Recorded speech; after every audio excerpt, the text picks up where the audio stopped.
खुशबू ऐसी है तेरी मन को मदहोश कर दे, चाहता हूँ यह खुशबू सांसों में हमेशा बसी रहे। दोस्तों, अगर आप चाहते हैं कि आपकी सांसों में हमेशा खुशबू बसी रहे तो ये मरुआ का प्लांट लगाइए। नमस्कार दोस्तों, आज जिस प्लांट के बारे में मैं बात कर रही हूँ उसका नाम है मरुआ। इसको हम पंजाबी में पबरी और न्याजबो के नाम से इसको जाना जाता है और इसको थाई बेसल भी कहते हैं, इस नाम से भी जाना जाता है।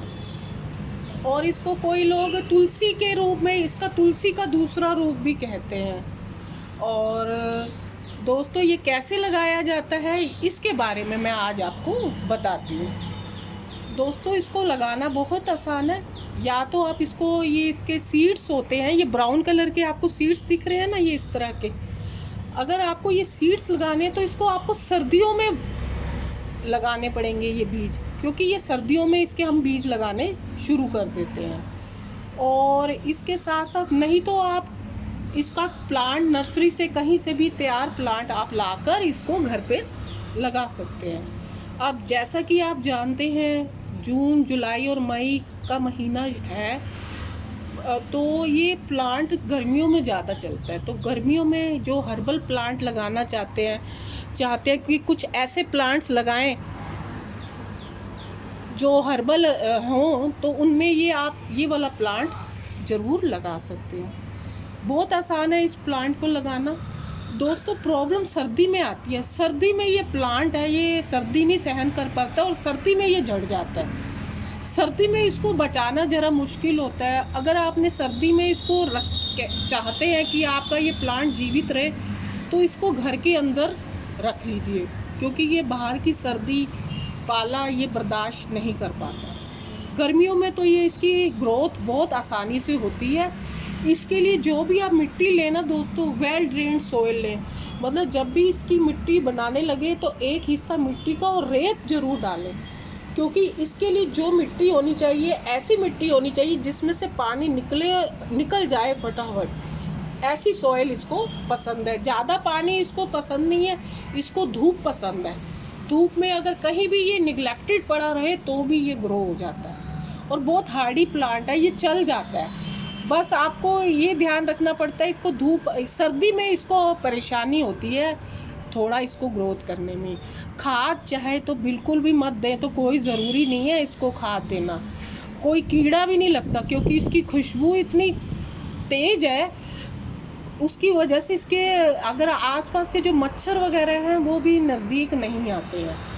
तो इसके लिए आप ये प्लांट अगर आपको उगाना है तो बीज और कटिंग से, मैंने तो कभी ग्रो नहीं किया है, लेकिन आप इसको कटिंग से भी इसको उगा सकते हैं।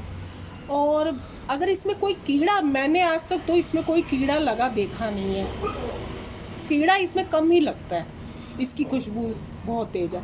अगर आपने गार्डन में ना बेल वाली सब्जियां लगाई हुई हैं, जैसे खीरा लगाया हुआ है, लौकी लगाई हुई है, तोरई लगाई हुई है, तो उसको पॉलिनेशन की ज़रूरत है। तो ये पॉलिनेशन को बढ़ावा देता है, क्योंकि खुशबू वाला प्लांट है, इसके ऊपर शहद की मक्खी भी आएगी और जो भी कीट पतंगे हैं, तितली वगैरह, सब अगर आके आसानी से गार्डन में पॉलिनेशन इसकी वजह से आसानी से हो जाता है। इतनी खुशबू इसकी तेज़ है। इसको अगर चाहे तो आप, घर की एंट्रेंस होती है ना, आते ही घर के अंदर आते ही खुशबू मिले तो अच्छा लगता है ना, तो उससे ये पॉजिटिविटी भी बढ़ाता है। इतना अच्छा पौधा है और इसके मेडिकल बेनिफिट तो बहुत ज़्यादा है। बचपन में हमने इसकी चटनी खूब खाई हुई है। इसकी पत्तियों को